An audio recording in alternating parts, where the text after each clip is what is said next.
Olá, pessoal. Sejam todos bem-vindos ao podcast, programa Mente Artificial. Para o episódio de hoje, o nosso tema que vamos ficar aqui discutindo será o futuro do trabalho com a inteligência artificial.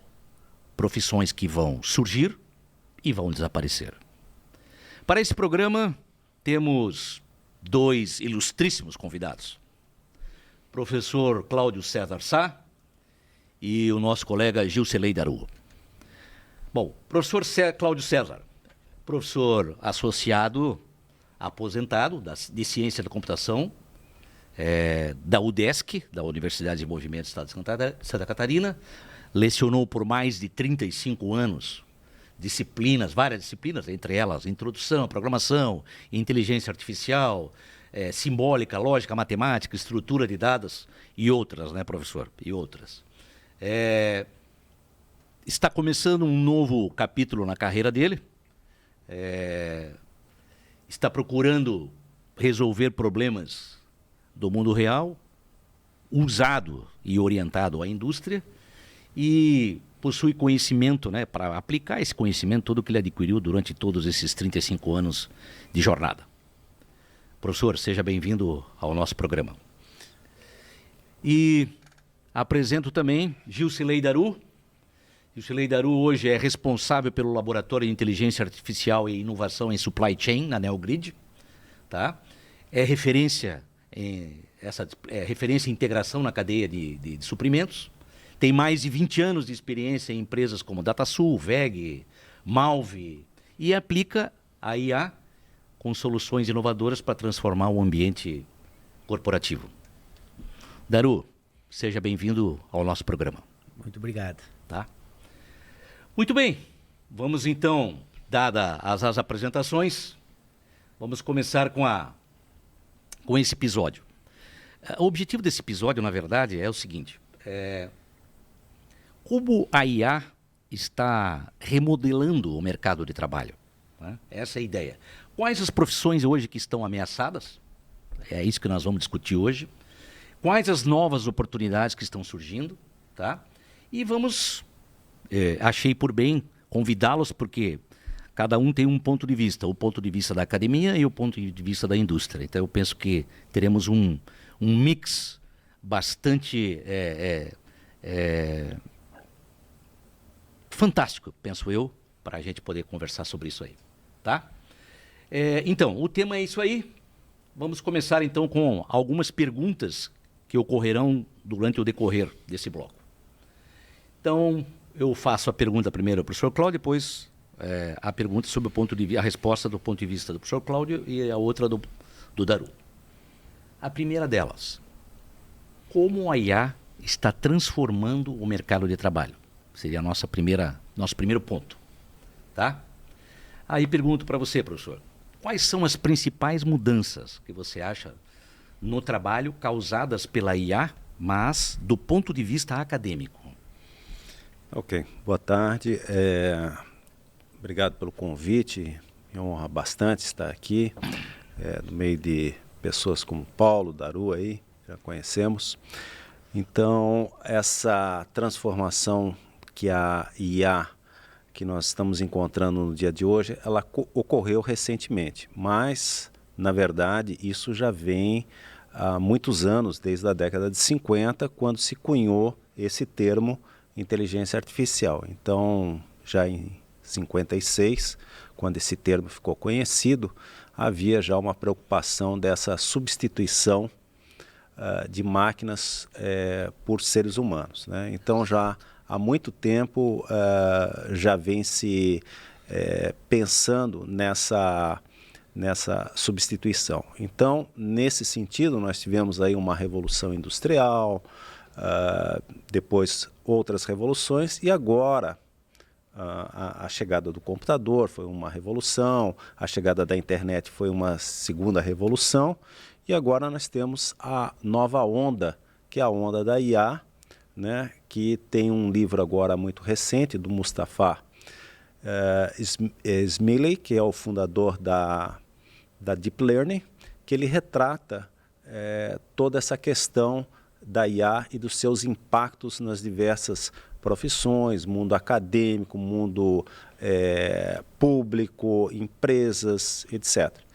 Então, hoje em dia, na verdade, e o que aconteceu nesses 2 últimos anos, 3 últimos anos, ocorreu essa proliferação desses agentes assistentes de IA e pegou muitas universidades. Hoje em dia elas não têm uma política ainda bem concreta do que fazer com tudo isso ou como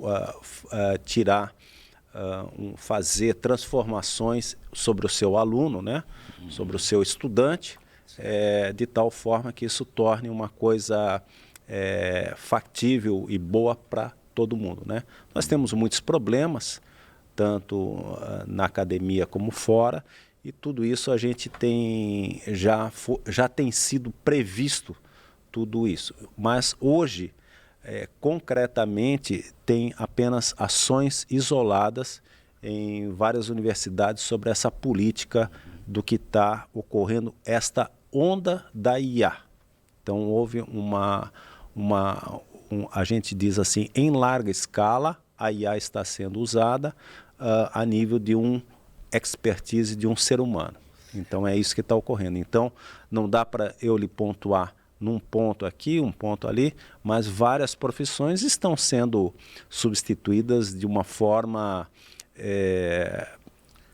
digamos assim, avassaladora. Por exemplo, o papel hoje em dia de um tradutor, né, o tradutor como nós conhecemos, ele já não existe mais quase essa função, porque as traduções hoje elas estão impecáveis, né, por assim dizer. Tá ok? Correto, professor. Tá? Depois a gente vai complementando aí. Tá ok? Depois a gente faz um fechamento dessa conversa. Daru, aí agora vem a pergunta para você, relacionado a esse tema. Como as empresas estão lidando com essa automação? E você acha que existem setores que já estão sendo profundamente transformados com essa revolução? Bom, primeiro agradecer a oportunidade, primeira fala, agradecer ao Paulo, convite também do professor Cláudio. Antes de a gente começar a entrar em substituição, ou antes de nós entrarmos em coisas que está se passando uma mensagem muito forte de uma revolução. Sim, nós estamos tendo uma revolução, mas ela não é isso que estão pensando, porque nas indústrias já foi gasto muito dinheiro sem resultado. Então, antes eu gostaria de complementar o que o professor Cláudio estava falando. A IA ela não é nova, ela é cunhada em 1956, ela tem uma boa aplicação, até recentemente com uma terminologia chamada ciência de dados, que foi uma febre e ainda hoje continua, que é o mundo da análise, o mundo dos dados. Esse agora está virando um movimento onde as empresas já entenderam que é essencial ter esse tipo de cientista, esse tipo de profissional. E esse tipo de profissional, o cientista de dados, basicamente ele usa o machine learning, o aprendizado de máquina, que está dentro da inteligência artificial, certo, que é uma imitação artificial do conhecimento. Então, dentro da inteligência artificial, eu tenho uma das práticas conhecidas como machine learning, é uma das vertentes dela, que é ensinar a máquina a fazer alguma coisa. Certo. Exemplo, tarefas de classificação, onde você faz matching, a indústria tem muito problema disso. Entra um documento, esse documento é de que banco? Se for numa empresa de contabilidade, para poder fazer depois o orçamento. Entra um produto de um novo cliente, eu preciso categorizar ele para saber de quem que é. Essas tarefas eram feitas manualmente. E isso agora passou a ser usando essas ferramentas tradicionais, que eu vou chamar assim, de machine learning. Então, essas tarefas de regressão e classificação, elas são usadas intensamente pela indústria faz muito tempo. E mais recentemente, existe uma tarefa que a gente chamava de geração de conteúdo, que são conhecidas como IAs generativas. Isso. Essas IAs generativas, elas tinham capacidade, hoje tem o Midjourney, etc., que para o pessoal de produção de conteúdo, ela já consegue gerar imagem, já consegue gerar algumas coisas. Mas eu queria focar muito no que a gente está cunhando como inteligência artificial hoje. Então, o mercado, quando saiu o AUE, principalmente do chat GPT. GPT é uma arquitetura de rede neural. que é um modelo que está disponível na internet, você pode baixar e tentar treinar você em casa. Vai gastar muito com isso, porque é muito caro treinar. Por isso que não está tão acessível assim. E eles foram os primeiros que aplicaram algumas técnicas que começaram a ter uns resultados interessantes. Por exemplo, quando eu chego aqui e falo Rio de, qual palavra vocês usariam para complementar? Qual seria? Pode ser janeiro, pode ser... Mas a primeira que veio na cabeça foi janeiro. Janeiro. Mas dependendo de onde você está, vai ser outra palavra. Pode. Acreditem ou não, mas a única coisa que essa IA faz é gerar texto. Então, o que eu faço com essa geração de texto é o que precisa ser explorado. A qualidade de saída desse texto ficou tão boa que quando nós olhamos o que ele está gerando, a saída ficou de tal grau que eu posso usar essa saída para continuar alguma outra tarefa. Correto. Então, a partir desse momento, quando você entende que essa IA que está se divulgando agora, ela é um desdobramento do que já vinha acontecendo lá no passado e que ela tem a capacidade de gerar textos, tu se desprende e fala, opa, o que eu posso gerar com esse texto, eu posso dar continuidade a algumas ações. E aí a mente humana vai... Agora, tem um detalhe. Se eu perguntar hoje para qualquer um de nós aqui, o que nós comemos ontem? Nós vamos falar uma coisa chamada alucinação. Nós não vamos lembrar exatamente o que foi. Eu vou falar, eu comi um macarrão com feijão, etc. A IA, essa generativa, ela gera o texto mais provável. Então, se esse texto mais provável não é o que você quer, você vai dizer, tá alucinando. Não, você não deu estímulos suficientes para que ela gerasse o teu conhecimento. Aquelas palavras verbalizadas. Então, hoje eu vou, antes de responder novamente a pergunta, daí isso vai ser importante para... A IA eu posso classificar nas consultorias que eu venho dando de inteligência artificial em 3 níveis. O primeiro nível é você simplesmente conseguir perguntar para ela algo e ela te responder aquilo que tu quer. Então chama-se engenharia da intenção. Já vai ser uma primeira resposta. Boa. Porque vai ter novas profissões que eu vou dar exemplos depois quando a gente chegar lá na parte da consultoria. Tá. O segundo estágio é o seguinte, a partir do momento que você aprendeu a perguntar e ela responde aquilo que você gostaria de saber, uma resposta direcionada, você vai começar a perceber que tem muita coisa que ela não conhece, que é o teu mundo. Correto. Aquilo que você conhece. Teu contexto, né? Quando você fala do teu contexto, perfeito, você vai botar um novo grau de complexidade. Você vai falar, como que eu faço então para a IA saber quem é a minha empresa, quem é a minha indústria, conhecer meus documentos, começar a ajudar os meus clientes a conhecer meu produto. Então eu vou ter que ampliar o conhecimento dela. É uma coisa que eles chamam de RAG. Retrieval Augmented Generation. Isso. Eu vou dar habilidade para a inteligência artificial para olhar os meus dados e meus conteúdos. Aí foi a segunda febre. Depois que saiu o GPT, o pessoal falou, ela consegue enxergar todos os dados, etc. Não. O que eu estou fazendo é o seguinte, eu não consigo, na época era muito caro. Então, para dar um exemplo, eu fiz um serviço com um profissional que era advogado e ele tinha 12 mil contratos. E ele precisava ter uma resposta. Ele queria ver em cada contrato se tinha uma cláusula, por exemplo, de confidencialidade. Teria que abrir cada um e verificar se estava lá dentro. Isso é um trabalho que o ser humano teria que digitar a palavra-chave, etc.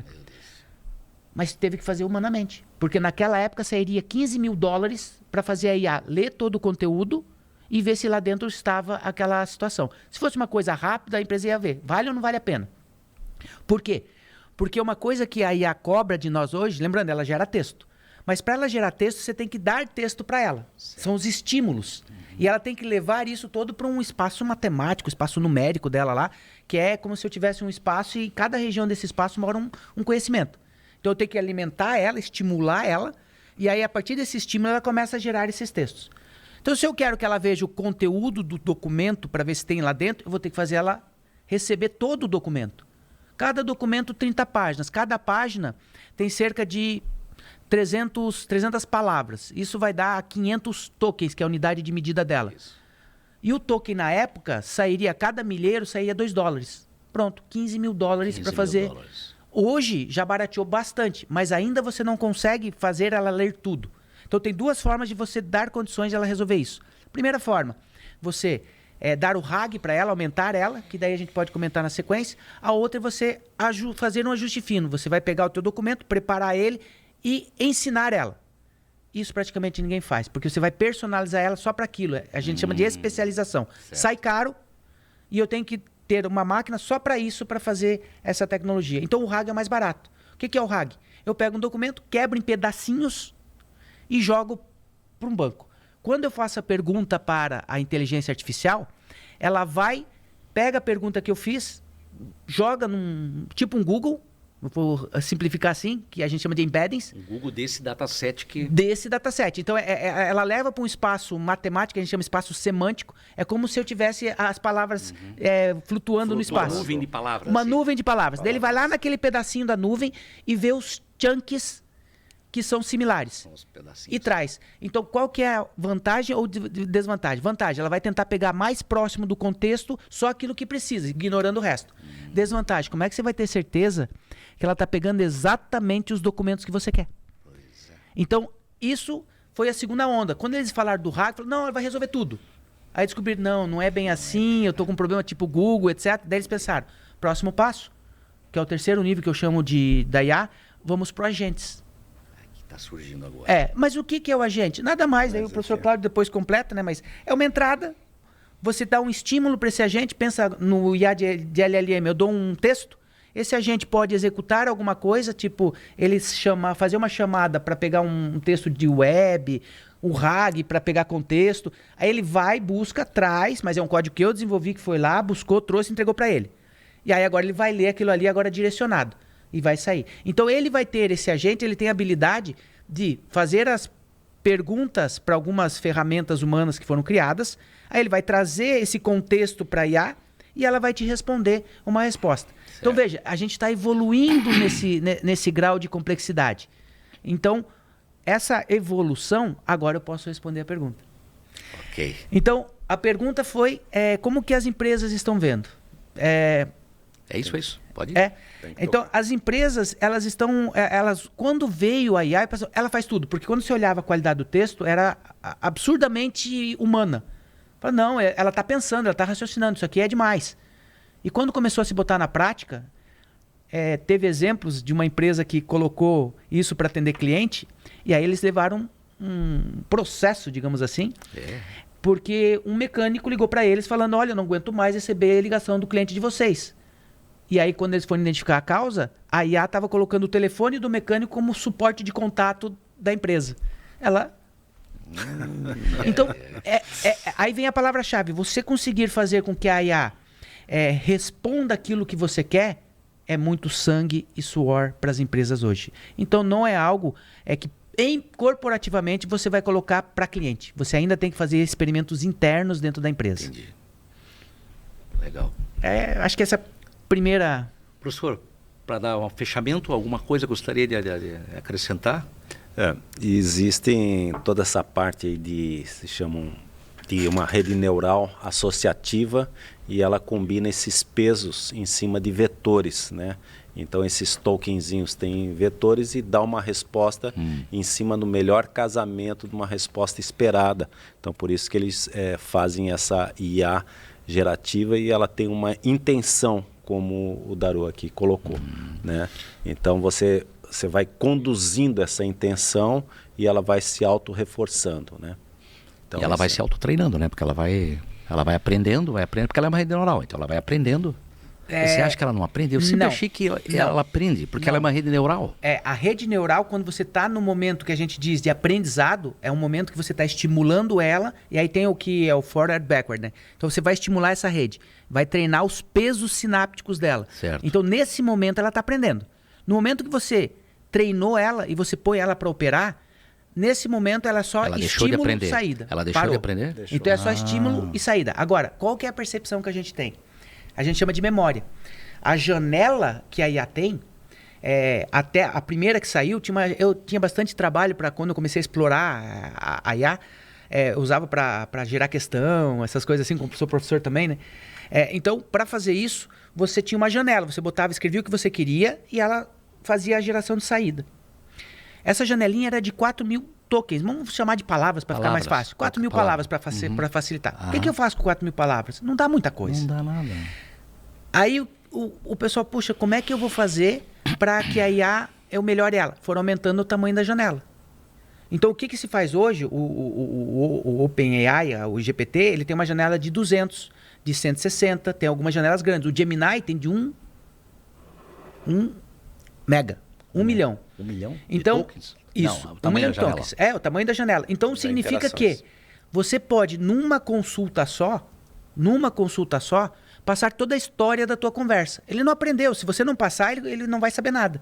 Mas se você vai guardando a memória das tuas conversas Isso. e passa na hora que você faz a pergunta de novo, você vai achar que ela está aprendendo. Não. Você só estimulou ela com todo o contexto da história que você está fazendo. Ela guarda o contexto. Aí a gente chama de memória. Então, Que você é a memória dela. Tá. Então, essa memória, você vai dizer se você quer que ela use ou não. No GPT, nas tuas conversas, ele vai guardando. Tem.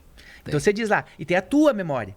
E tem algumas coisas, por exemplo, no GPT, que você pode dizer, guarda isso. Aí ele vai fazer um resumo, porque é limitado a janela dele, ele faz um resumo e guarda nas memórias. Aí quando você pergunta assim, fale sobre mim.